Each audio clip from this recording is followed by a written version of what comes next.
Bonjour tout le monde, c'est Spidey, Dark Vador, Captain America et votre humble serviteur Yannick pour Phone Android. Aujourd'hui, on va parler d'un produit qu'on vient tout juste de recevoir, le Oppo Find X. Donc, il n'est pas question d'un test, mais plutôt d'une première approche du smartphone. On va le déballer ensemble et on va découvrir un petit peu toutes les particularités de cet appareil. Puisque pour mémoire, il est totalement borderless et propose, on va dire, un design réellement novateur par rapport à la concurrence. On aura également l'occasion peut-être de découvrir ses différentes qualités, mais également ses défauts lors de cette vidéo. Allez, c'est parti, sans plus attendre pour le déballage du produit.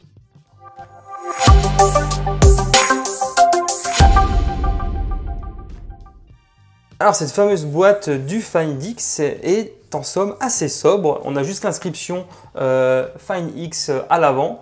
Sur le côté, on a également donc le logo de la marque Oppo. À l'arrière, on a quelques inscriptions, notamment quelques éléments de la fiche technique. On a effectivement donc là 8 Go de RAM et 128 Go de mémoire de stockage dans cet appareil. On a également donc le petit logo Qualcomm puisque le smartphone dispose du SoC Snapdragon 845. Alors sans plus attendre, on va ouvrir cette petite boîte. Donc ce qu'il faut savoir, c'est que c'est une version chinoise. Donc j'imagine que le smartphone ne sera disponible probablement qu'en anglais et en chinois. Et il faudra également noter l'absence du Play Store. Et tout ça, nous allons le découvrir ensemble. Alors, on va tout de suite voir ce qui se cache dans la petite boîte qui est à l'intérieur, probablement des accessoires. Donc là, je constate qu'on a droit à une petite coque de protection transparente, relativement rigide d'ailleurs. On a également une petite lingette et également donc un petit câble adaptateur USB-C vers port jack. Et bien sûr, un notice qui est en chinois, il fallait s'y attendre. On a ensuite donc le smartphone, bien entendu. Tout de suite, j'enlève le plastique. Voilà. Donc le voici. Donc là, juste un petit mot sur la couleur de la coque qui semble un mélange de noir et de violet. Des reflets d'ailleurs du plus bel effet, je trouve. Ah, alors c'est rare parce que j'ai l'habitude beaucoup de déballer des produits de chez Xiaomi. Et il est rare justement que dans la version chinoise, on ait des écouteurs. Et là, je suis surpris parce que effectivement, même dans la version chinoise, là, Oppo fournit des écouteurs avec l'appareil, donc qui fonctionne en USB-C. On a également donc le câble de recharge qui est juste à l'intérieur là. Et donc forcément, et bien entendu donc le chargeur compatible charge rapide VOOC, je pense que ça s'appelle comme ça, VOOC. On aura également l'occasion donc d'y revenir un peu plus tard lors du test de l'appareil. Voilà, donc là on va à présent démarrer le Oppo Find X pour la toute première fois. Là on remarque dès le démarrage de l'appareil le magnifique écran borderless qui est vraiment impressionnant. Toutes les bordures sont vraiment très fines, c'est vraiment impressionnant. Donc là, je remarque tout de suite que je me suis trompé parce que la langue française est bien disponible, contrairement, on va dire, aux autres appareils de chez Xiaomi que j'ai pu tester précédemment lorsqu'on avait en fait les versions chinoises. Donc, on va le faire. Je vais ignorer les premières étapes. Je vais également renseigner un code. Après les options de sécurité, l'appareil demande également quelles sont nos préférences au niveau des mises à jour et propose de les faire automatiquement durant la nuit. Après, on se rend compte également qu'il y a certaines pages qui restent malgré tout en anglais. Ce n'est pas forcément toujours le cas. Donc là, je vais le définir comme un nouveau smartphone. Alors, donc, ce qu'il faut savoir, c'est que le Oppo Find X propose la navigation par geste qui est assez intuitive.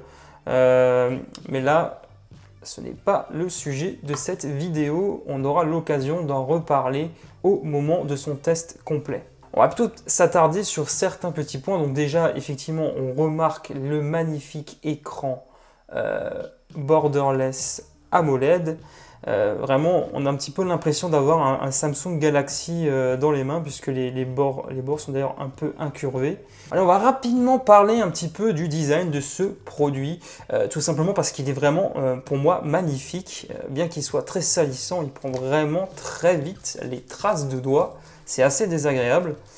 Voilà, mais les reflets sont vraiment très beaux, on va dire, à l'arrière de l'appareil. Vous remarquez donc sur la tranche droite le bouton d'allumage, tandis qu'à gauche on retrouve les boutons du volume. L'emplacement double nano SIM est présent juste en bas de l'appareil. Donc c'est vraiment un design très épuré, très sobre. On remarque également l'absence de capteurs photo, tout simplement parce qu'ils sont nichés à l'intérieur de l'appareil et ne sortent que lorsqu'on a besoin de les utiliser, notamment pour la reconnaissance faciale 3D ainsi que pour la prise de photos, tout simplement. Donc là, si vous voulez avoir un bref aperçu, je vais tout simplement déverrouiller le smartphone. On remarque que malgré le fait que je l'ai mis en français, on a encore pas mal d'inscriptions en chinois dans la ROM.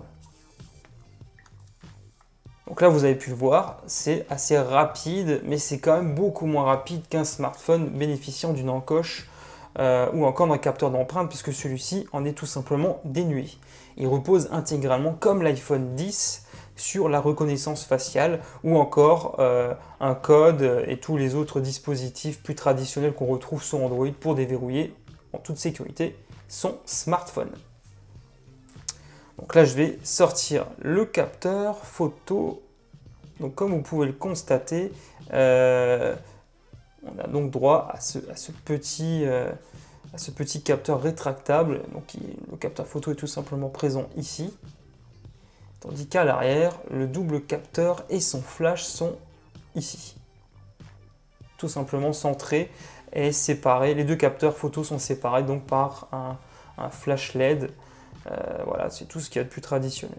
Alors, à voir à l'usage si les moteurs qui sont nécessaires au fonctionnement de ce petit dispositif ne vont pas tout simplement pomper énormément de batterie.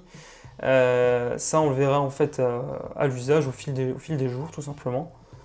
Et voilà, quand on quitte l'application photo, tout simplement le dispositif rétractable s'intègre à nouveau à l'appareil comme si de rien n'était. Alors c'est vraiment impressionnant. D'ailleurs maintenant d'autres fabricants se mettent à proposer des dispositifs similaires, notamment Vivo, qui est d'ailleurs une société sœur à Oppo. Voilà, on arrive à présent tout doucement à la fin de cette première approche, on va dire, du Find X. N'hésitez pas à nous dire dans les commentaires ce que vous pensez de cette première prise en main. Que pensez-vous par exemple du capteur photo rétractable? Pensez-vous que c'est une bonne chose à l'usage? Nous pour l'instant on est assez partagé d'ailleurs sur la question. On s'est déjà posé plusieurs fois la question, est-ce qu'au final l'encoche c'est pas finalement un bon compromis pour les designs borderless de nos smartphones, tout simplement parce que ce petit module rétractable et son moteur, on a quelques petites interrogations en fait sur la durabilité. Est-ce que ça fonctionnera dans le temps? Oppo de son côté se veut plutôt rassurant. Ce que nous on trouve un petit peu gênant dans ce dispositif de reconnaissance faciale, c'est tout simplement que ça prenne en fait à chaque fois 0,5 secondes. Ça a l'air de rien comme ça, mais à force ça peut peut-être agacer les utilisateurs à la longue.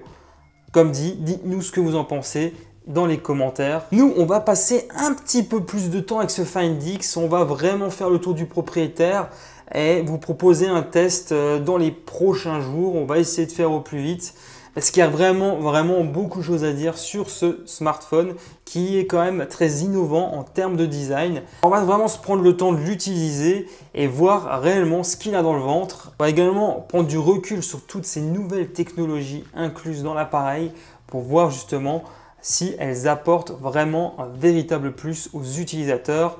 Pour l'instant, on est assez partagé sur cette question. Voilà, on arrive à présent à la fin de cette vidéo. J'espère qu'elle vous a plu. N'hésitez pas à mettre un pouce en l'air et à nous laisser un commentaire pour nous dire ce que vous avez pensé du déballage de ce Oppo Find X. Je vous mets également tous les liens en rapport avec cet appareil directement dans la description si vous souhaitez en savoir davantage. Je mets également à disposition tous les liens pour nous suivre à travers tous les réseaux sociaux où nous sommes présents. Pour ma part, je vous retrouve très bientôt dans une prochaine vidéo. D'ici là, portez-vous bien. Allez, ciao tout le monde!